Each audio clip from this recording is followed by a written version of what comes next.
Il est tout à fait compréhensible que les industriels de l'époque ne soient pas venus s'installer par hasard le long du fleuve Aude.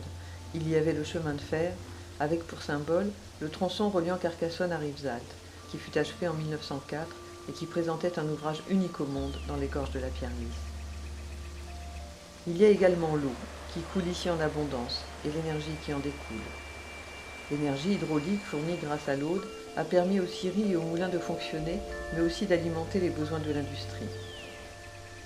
Le fleuve a surtout donné à Joachim Estrade l'opportunité de faire du département audois le premier territoire électrifié en 1891 grâce à différentes usines hydroélectriques encore existantes aujourd'hui.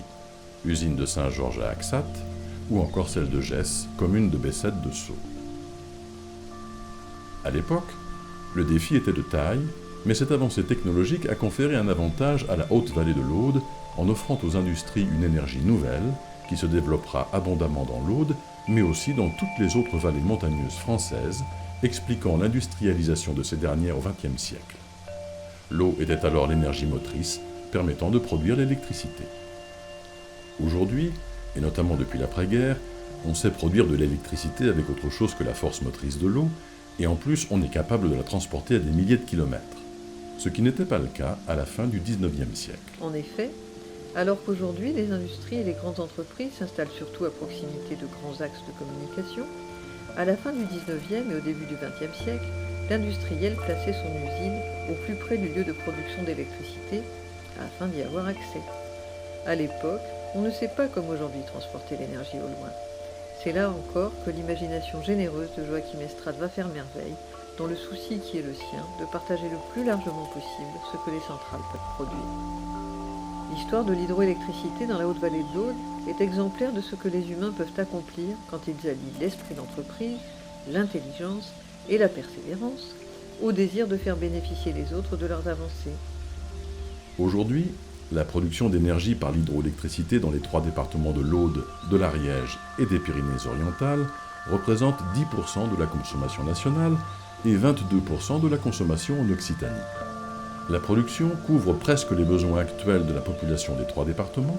Elle couvre les besoins de 800 000 personnes sur une population de 940 000, ce qui les rend presque autonomes. Mais l'eau est également une puissance redoutable.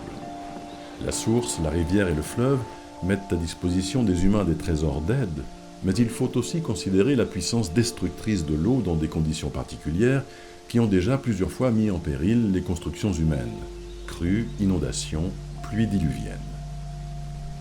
L'eau charrie avec elle une force difficile à contrôler, et les employés des usines ou fabriques situées au bord de rivières ont dû plus d'une fois travailler d'arrache-pied pour réparer au plus vite les dégâts causés par les inondations.